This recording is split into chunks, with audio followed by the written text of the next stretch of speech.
کتنا بڑا بنات کا مدرسہ یہاں بن رہا ہے. خدا کا احسان مانو. کس کے دل میں اللہ نے ڈالا؟ تمہارا رشتہ دار نہیں،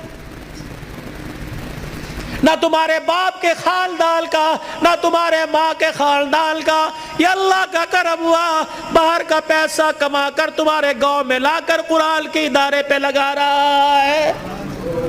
دعا دیا کرو، اس کے لیے دعا کیا کرو،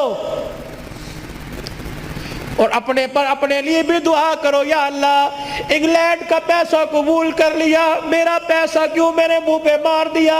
میرا پیسہ ڈاکٹروں پہ لگے گا، میرا پیسہ ہسپتالوں پہ لگے گا، میرا پیسہ جھوٹے مقدموں میں لگے گا، میرا پیسہ وکیلوں میں لگے گا. یا اللہ کب قبول کرے گا؟ میرا پیسہ مسجد پہ لگے گا، قرآن کے ادارے پہ لگے گا، میری کمائی قرآن کے ادارے پہ لگے گی، میری دنیا بھی بن جائے گی، میری آخرت بھی بن جائے گی. تم تو خوشحال لوگ ہو، تم تو اچھے بھلے علاقوں کے رہنے والے ہو. چلے کی جماعت نوش کی سے آگے زارو. کوئٹہ کے اندر مغرب کی نماز کے وقت ہم اترے. یہ 2007 کی بات ہے. ہم مسر کی دال پکائی اور روٹی آٹا خود لے کے گئے تھے. جیسی کیسی روٹی پکائی. جب مغرب کے بعد کھانا کھانے لگے یا عشاء کے بعد، مدرسے کے طالب علموں نے دیکھا ہمیں رونا شروع کر دیا. بار بار ہم نے کہا کھانا کھاؤ، روتے ہوئے اندر چلے گئے. جب تہجد کی نماز کا وقت ہوا، اللہ کی قسم کمرے سے چیخ مار مار کے رونے کی آواز آئی.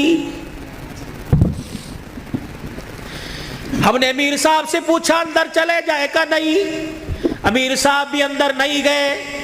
فجر کی نماز کے بعد وہ کچھ بچے امام صاحب کے آلے دوالے بیٹھے تھے. ہم نے کہا حضرت خیر ہو؟ فرمانے لگے آج چوتھا دن ہے قرآن کے طالب علموں نے کچھ نہیں کھایا. تمہاری دال روٹی دیکھ کر طالب علموں کو رونا آ گیا. اللہ اکبر. میں نے بچوں کو اشارہ کیا خبردار اندر آ جاؤ. اللہ اکبر. تمہارا پردہ ان پہ ظاہر نہ ہو جائے. انہوں نے پوچھ لیا کچھ کھایا؟ نہیں. تم کہو گے کوئی نہیں کھایا. اللہ اکبر. تمہارے اس بول سے کہ عرش والا ناراض ہو گیا، عرش والا ناراض ہو جائے، کہیں تمہارے سے قرآن کی دولت نہ چھین لے.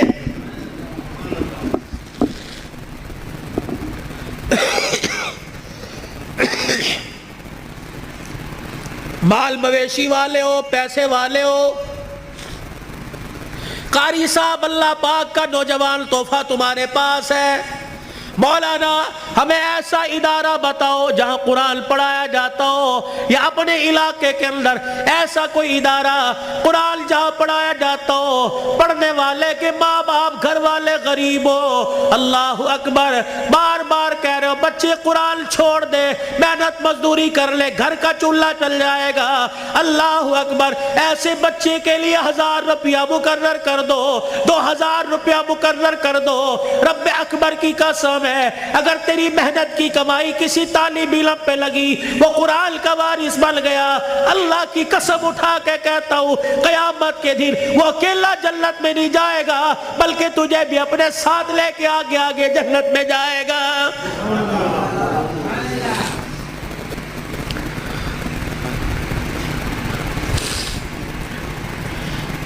آخری جملوں میں اپنی بات کو لے کے جاتا ہوں.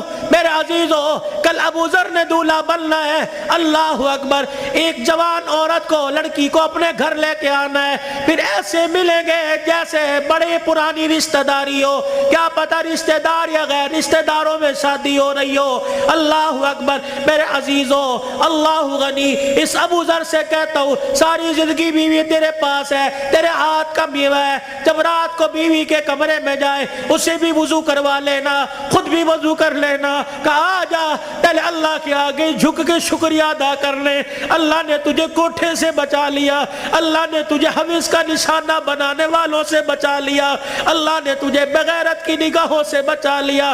پتہ نہیں اگر تیرے بھاگ پھوٹ جاتے پتہ نہیں کون سے کوٹھے پہ جا کے بیٹھتی. اللہ تجھے قرآن کے سائے میں پروردگار عالم نے تجھے میرے گھر بھیجا. تو بھی شکرانے کے نفل پڑھ، میں بھی شکرانے کے نفل پڑھوں، پھر دونوں میاں بیوی مصلی پہ ہاتھ اٹھا کے بیٹھ جانا۔ یا اللہ گوت آباد کرنا، کوئی گانے والا نہ دینا، کوئی قرآن کا وارث دے دے، کوئی متقی دے دے، کوئی ولی دے دے۔ رب اکبر کی قسم ہے، علماء اکرام نے فرمایا شادی کی پہلی رات میاں بیوی اللہ کے آگے بیٹھ جاتے ہیں، اللہ پاک عرش رحمت کی چادر فرشتوں کے ذریعے بھجوا کر میاں بیوی کے اوپر تان دیتا ہے، پھر فرشتوں میں اعلان کرتا ہے اے فرشتوں دیکھو انہوں نے اپنے جذبات کو میرے قابو میں دے دیا، انہوں نے خواہشات کو میرے ہاتھوں میں دے دیا، جاؤ فرشتوں اعلان کرو مجھے میری کبریائی کی قسم ہے اس جوڑے کے گھر میں نہ ناچنے والا آئے گا نہ گانے والا آئے گا،